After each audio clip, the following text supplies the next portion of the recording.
इंदौर में गिरफ्तारी से पहले आसाराम ने अपने प्रवचन में 31 तारीख की रात राजस्थान सरकार को धमकाया था। आसाराम ने कहा था कि चुनाव आने वाले हैं, अगर उनकी गिरफ्तारी होती है तो फिर राजस्थान की सरकार अंजाम भुगतने को तैयार रहे। आसाराम का ये भाषण उनकी वेबसाइट पर अपलोड किया गया है। तो राजस्थान सरकार को धमकी दी थी आसाराम ने और ये भाषण उनका वेबसाइट पर अपलोड भी किया गया है। चुनाव का नाम लेकर आसाराम ने धमकाया था। बड़ी खबर इस समय की। जोधपुर सरकार को मैं प्रार्थना करता हूँ, राजस्थान सरकार को, कि कुछ भी करो लेकिन सामने चुनाव आ रहे हैं, ध्यान रखना कि आपको चाहे कितना सुपर ऑर्डर हो, आप उनका ऑर्डर मानो, लेकिन लॉ और ऑर्डर की भी रक्षा हो और आपके कुर्सी की भी रक्षा हो, ध्यान रखना।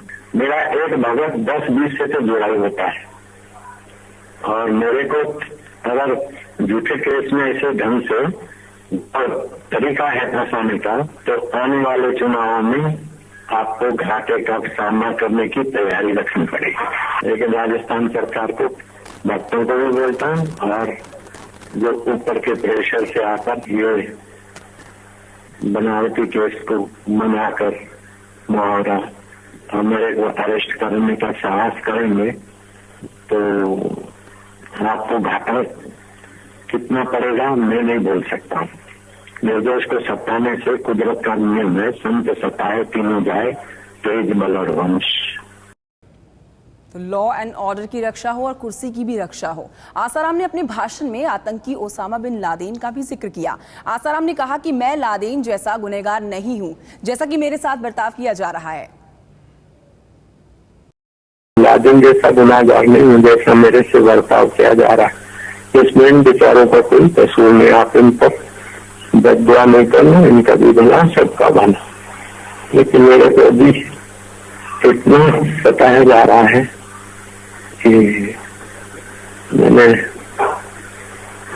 आज जितना डॉक्टर आए, ये हुआ, चारों तरफ 800 पुलिस मेरे आश्रम को घेर के बैठी है, तो मेरे को ले जाएंगे, वो साजिश अपनी पूरी करेंगे। लेकिन आप इस पुलिस को तकलीफ न हो और इन पुलिस का दोष नहीं, इनका भी कसूर नहीं, इनको ऊपर से हटे जो भी। लेकिन लॉ और ऑर्डर बनता है हिंदुओं के लिए, हिंदू संत के लिए लॉ ऑर्डर है। दूसरा कोई इतना प्रसिद्ध संत हो तो उसको इतना दबोचा नहीं जाता। उमेश कुमावत फोन लाइन पर इस साथ हमारे साथ मौजूद है। हमारे सहयोगी उमेश कुमावत उस रात इंदौर आश्रम में ही थे। उमेश, ये तो सीधी सादी गिरफ्तारी से पहले धमकी है राजस्थान सरकार को? जी हाँ, ये तो सीधी धमकी थी। और उस वक्त जब ये कंचन जब का वीडियो या ऑडियो और जिन्होंने सत्संग किया था, उस वक्त पुलिस वहां पर मौजूद थी। करीब 700-800 पुलिस वाले थे।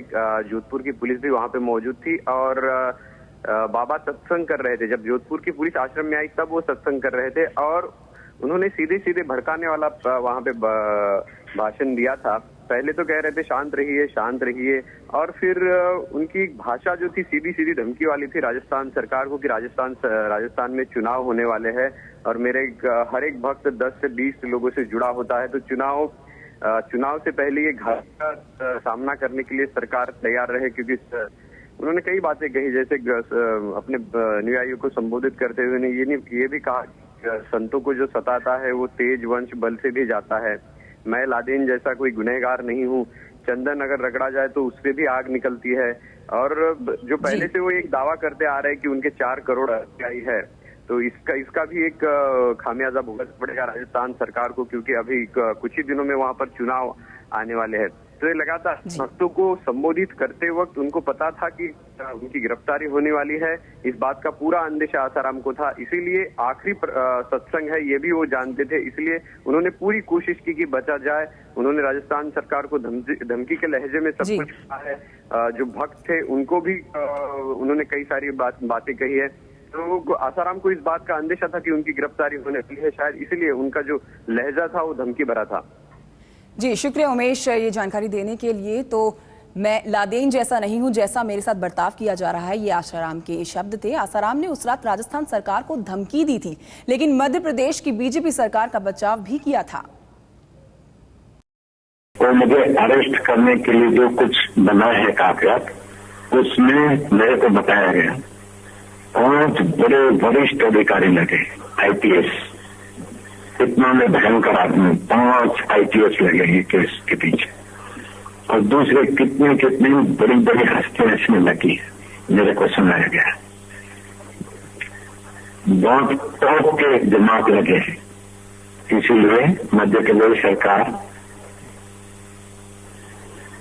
की मजबूरी है विचारों की, नहीं तो ये मुझे नहीं जाने देते।